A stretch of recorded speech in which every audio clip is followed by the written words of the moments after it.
to the deep dive. Today, we're tackling something that really impacts everyone. Yeah, Blood sugar. it does. We're going beyond the usual advice, though, and really kind of diving deep into some cutting-edge research Oh, yeah, for sure. from a biochemist who calls herself the glucose goddess. I love that. Yeah. She's got some really fascinating insights about how blood sugar impacts not just our physical health, Right. but also our energy levels, mental clarity, Oh, wow. and even our mood. It's really amazing how much we're learning about the role of glucose in our overall well-being. Totally. So instead of just skimming the surface, today we're going to unpack the science behind glucose spikes, Okay. why they're detrimental, and most importantly, how to avoid them. Love it. Yeah. We're going to explore those hidden sources of glucose you might not even realize are impacting you. Yes. And get this, Okay. we'll delve into how unstable blood sugar levels can actually contribute to brain fog, irritability, Oh, no. and even anxiety and depression. It's really like our bodies are sending us signals and we need to learn how to interpret them. Exactly. Yeah. We're going to equip you with some practical, Yes. science-backed hacks that you can implement right away to start feeling your best. Okay, so no extreme diets or deprivation here, just smart choices Yeah, that support stable blood sugar and overall well-being. exactly.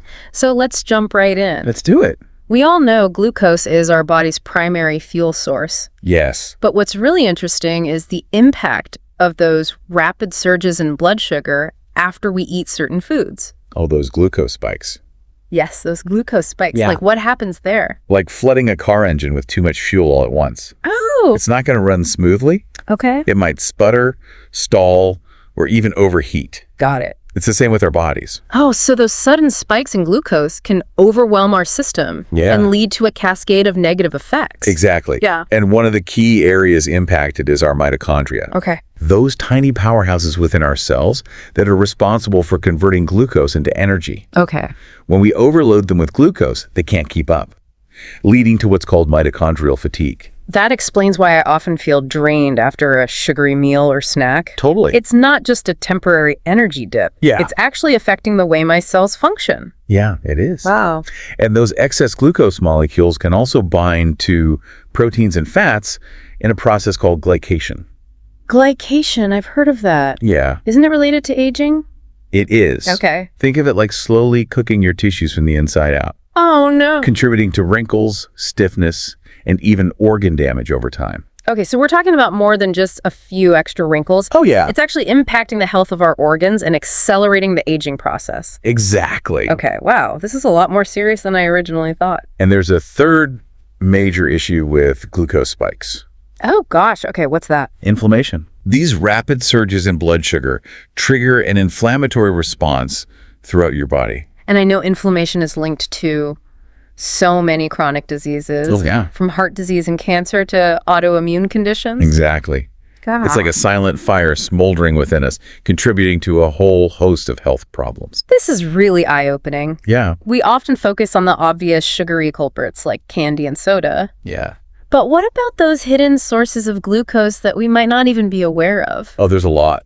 Okay, like what? You'd be surprised how many seemingly healthy foods can actually send our blood sugar soaring. Like what? Breakfast is a prime example. Oh, really? Many popular options are loaded with hidden sugars. I'm thinking of things like fruit smoothies, Yeah. some cereals, even yogurt. Even that innocent glass of orange juice in the morning can set you off on a glucose roller coaster Really? for the rest of the day. Wow. And don't even get me started on those healthy granola bars. Oh, I know. They're basically candy bars in disguise. Yeah. Exactly. And while fruit is undoubtedly nutritious, eating large quantities, especially of certain varieties like grapes, Oh, yeah. can also lead to significant glucose spikes. For sure. And we can't forget about dried fruit. Oh, my gosh. Yes. Dried fruit is basically concentrated sugar. Yeah. I never thought of it that way. It's easy to overindulge because it seems so harmless, but that concentrated sugar can really wreak havoc on your blood sugar levels. So what's the solution? Well- What can we do to prevent these glucose spikes? Yeah. Especially in the morning. Yeah. Because let's be honest, most of us rely on those quick and easy breakfast options to get us out the door. I know this is where the glucose goddess offers a radical but effective solution. Okay, what is it? Ditch the sweet breakfast altogether. Ditch breakfast. I'm intrigued, but also a little skeptical. Yeah. Isn't breakfast supposed to be the most important meal of the day? That's what we've been led to believe, but the truth is, a sweet breakfast can set us up for a day of cravings, Oh. energy crashes, and mood swings. So she's advocating for a savory breakfast. Exactly. Like what? Think eggs, avocado toast, leftover chicken, or fish from dinner, Oh, okay. a veggie omelet, even a simple bowl of lentil soup. That's a huge shift from the sugary cereals and pastries most of us are used to. Yeah. But she claims it's been a game changer for her energy levels and overall well-being. It has. And many people who've adopted this approach report feeling more focused, Oh, wow. energized, and satisfied throughout the day. What's the science behind this? Why does a savory breakfast make such a difference? When you start your day with protein and healthy fats, you avoid those initial blood sugar spikes Okay. and create a more stable foundation for your energy levels. It's like setting the tone for a balanced day, right? Precisely. Yeah. And it doesn't have to be complicated. Even something as simple as adding a handful of nuts or seeds to your yogurt or oatmeal can make a big difference. This is a great reminder that small changes can have a big impact. Yeah. Now, I'm curious about another hack that stood out to me, the veggies first principle. It seems almost too simple to be true. It is simple, but it's backed by some fascinating research. Really? Studies have shown that eating vegetables before other food groups can reduce glucose spikes by up to 75%. Wow. It's all about the fiber. So it's like strategically using fiber as a buffer to regulate sugar absorption. Exactly. I love that visual. Yeah. But does this mean we have to eat a whole salad before every meal? Not necessarily. Okay. Even a small serving of veggies will make a difference. Like what? Think baby carrots, cucumber slices, a handful of cherry tomatoes, or even a side of roasted vegetables. Okay. And the beauty of this hack is that it aligns with traditional meal structures in many cultures. You mean like the French crudité or the Italian antipasti? Exactly. Okay. Those cultural traditions often involve starting a meal with a selection of vegetables, and now we understand the scientific wisdom behind them. It's about rediscovering those ancestral practices and adapting them to our modern lifestyles. Totally. This is all so fascinating. Now, I know there are some common misconceptions about sugar and digestion that I'd like to get your take on. Good. For example, I've often heard that eating fruit for dessert is bad for digestion because it rots in your stomach. Oh yeah, that's a myth. Okay. Your stomach acid is powerful enough to break down all types of food, Okay. regardless of the order you eat them in. Oh, good to know. The fruit rots idea is more of a folk belief with no scientific basis. Okay, so fruit for dessert gets the all clear. It does. But I do remember the expert mentioning that the fruit we eat today is very different from the fruit our ancestors consumed. That's right. In what way? Modern fruit has been bred for sweetness and contains much higher levels of fructose, Okay. a type of sugar that could be particularly problematic for our metabolic health. So it's not just about what we eat, but also understanding the context of modern food production. Exactly.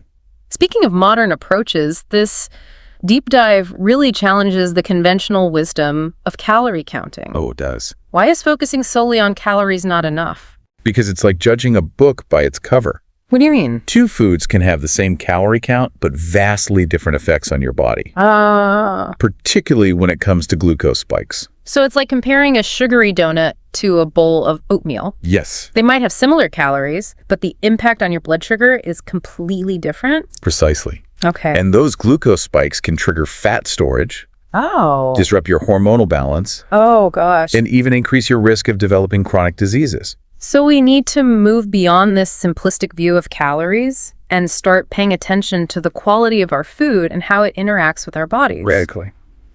Speaking of interacting with our bodies, let's talk about the role of movement in regulating blood sugar. Yes, This is a connection many people might not be aware of. I know. So how does that work? Exercise is like a secret weapon when it comes to blood sugar control. Okay. When we move our bodies, our muscles actually use glucose for energy, Oh. helping to lower blood sugar levels and improve our body's sensitivity to insulin. So that post-meal slump we often feel. Maybe a quick walk or some light activity could help. Absolutely. Okay. Even just 10 minutes of movement after a meal can make a significant difference. Okay, so we've talked about the importance of a savory breakfast, the veggies first strategy, and incorporating movement into our routine. Are there any other surprising hacks that can help us keep those glucose spikes in check? There are. And one that you might find particularly interesting involves vinegar. Vinegar. I've heard of people taking vinegar shots, but that doesn't sound very appealing. You don't have to take shots. The key is to dilute it. Okay. Mix 1 tablespoon of vinegar into a large glass of water and drink it 5 to 10 minutes before a meal. And this helps to regulate blood sugar. How does that work? Vinegar contains acetic acid, which has been shown to slow down the breakdown of food into glucose in your body. Oh. It acts as a gentle brake on digestion, preventing those rapid surges in blood sugar after meals.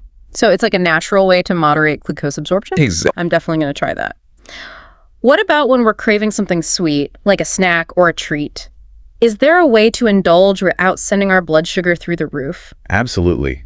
The key is to never eat carbohydrates naked. Naked. Think of it like dressing up your carbs. Dressing up your carbs. Tell me more. Whenever you have a snack containing carbohydrates, whether it's a piece of fruit, a slice of bread, or a handful of crackers, pair it with a source of protein, fat, or fiber. Okay. This helps to slow down the absorption of sugar into your bloodstream, minimizing those glucose spikes and keeping you feeling satisfied for longer. So instead of just a banana, have it with some nut butter. Yeah, Or instead of plain crackers, top them with cheese or avocado. exactly. It's about creating balanced snacks that support stable blood sugar levels. Precisely. And it's not just about physical health either. It's not. This deep dive really highlighted the profound connection between glucose and mental well-being, a topic that's often overlooked. It is. Let's delve into that a bit further after the break. We'll be back with more insights from the glucose goddess in part 2 of our deep dive. Sounds good. Welcome back to the deep dive. Before we went to break, we were talking about the importance of dressing up your carbs. Oh, yeah.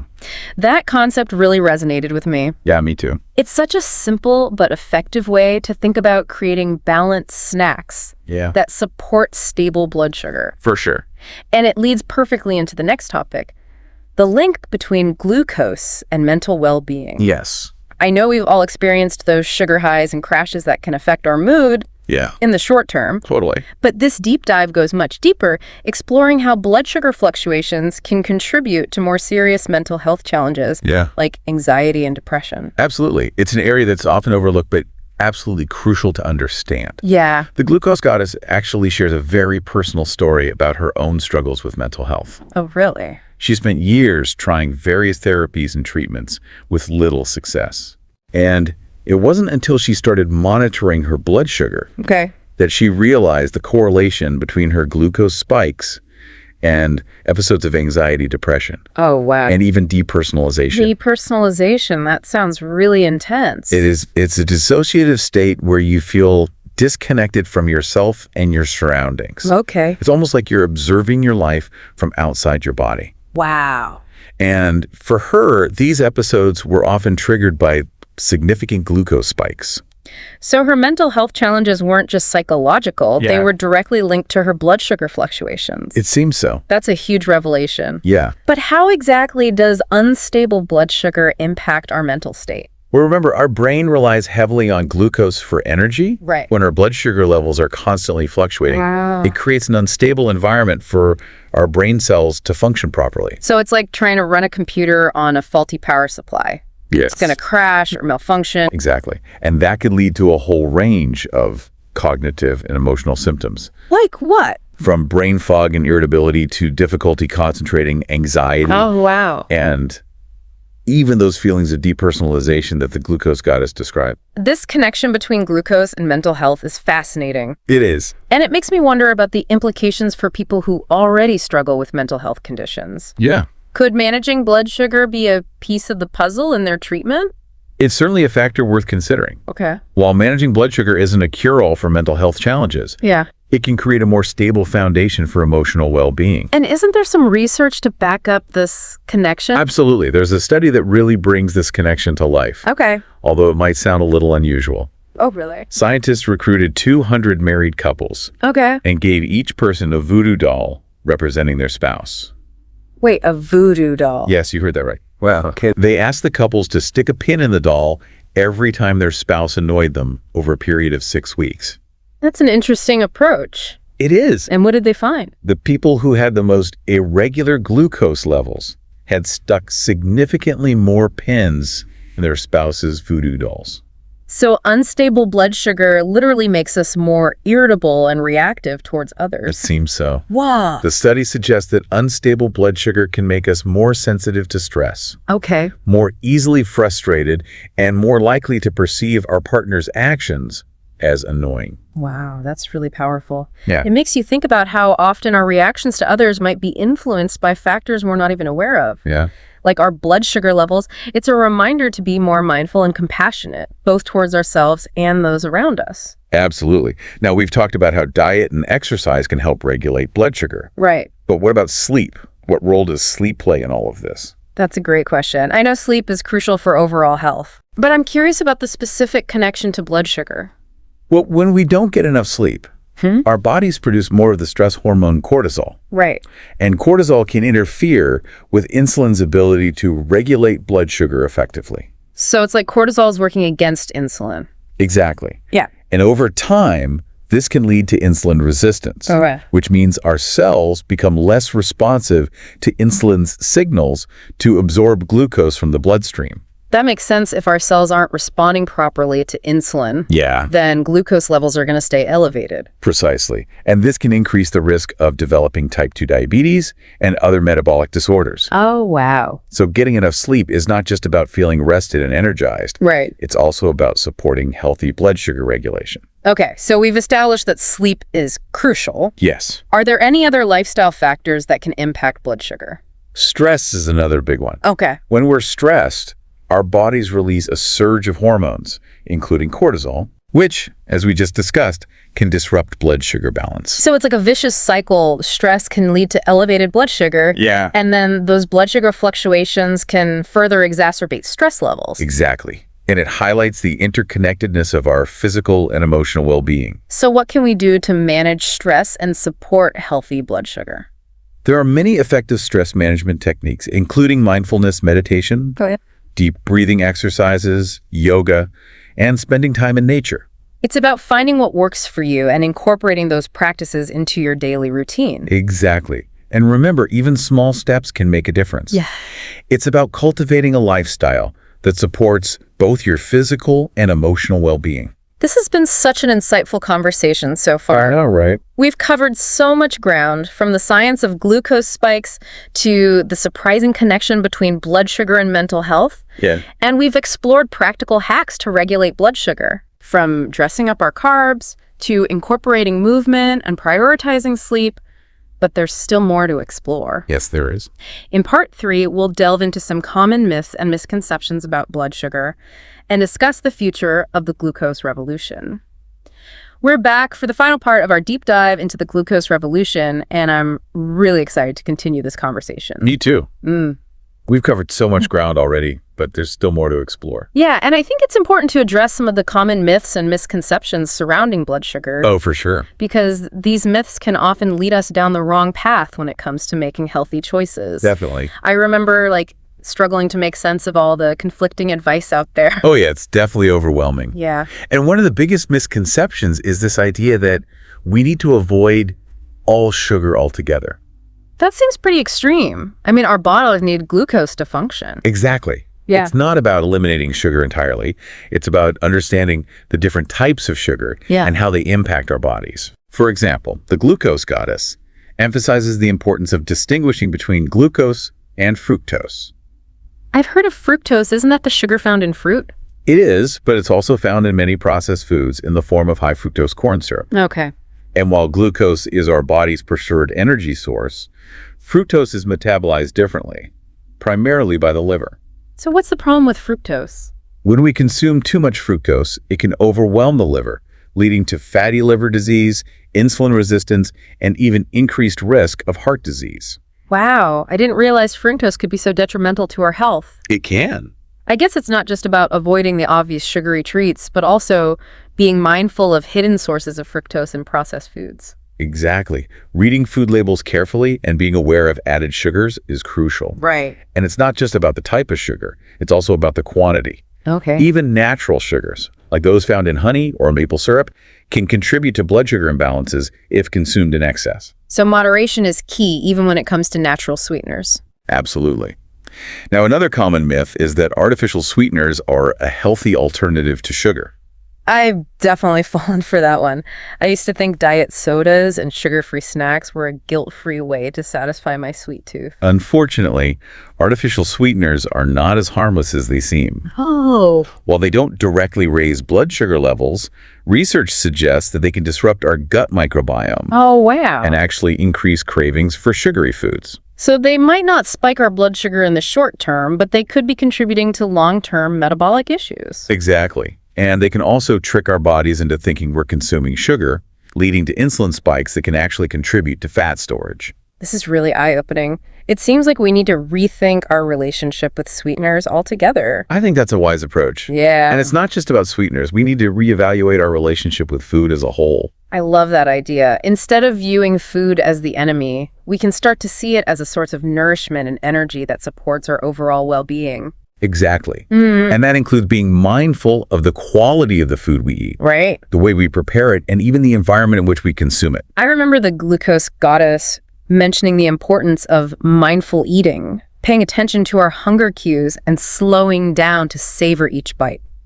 Those practices can make a huge difference in how our bodies respond to food. Yeah. And they can also help us cultivate a deeper appreciation for the nourishment that food provides. This deep dive has really shifted my perspective on food. Yeah. I'm starting to see it as a powerful tool that can either support or hinder my health, depending on the choices I make. That's a great realization. Yeah. And it empowers you to take control of your health and well-being. It's not about perfection or following rigid rules. It's about making informed choices that align with my individual needs and goals. And it's about being kind to yourself throughout the process. We all make mistakes, and that's okay. Right. The important thing is to learn from those experiences and keep moving forward. Well said. This deep dive has been incredibly insightful. I feel like I've gained a whole new understanding of the intricate workings of my body and the impact my choices have on my overall health. Yeah. And I'm definitely going to start implementing some of these hacks into my daily routine. Me too. It's amazing how simple changes can make such a profound difference. It really is. And it's a reminder that we have more power than we realize to create a healthier and more vibrant life. We've covered a lot of ground in this deep dive. We have. From the science behind glucose spikes and the hidden sources of sugar to the surprising connection between blood sugar and mental health. Right. And we've learned about those practical hacks for regulating blood sugar. Yes. Hopefully this deep dive has left you feeling empowered to make informed choices and take charge of your well-being. Absolutely. And remember, this is just the beginning of your journey. Yeah. There's always more to learn and explore. Keep asking questions, keep experimenting, and keep diving deep into the fascinating world of health and wellness. Well said. Until next time, keep those glucose levels steady and keep striving for a healthier and happier you.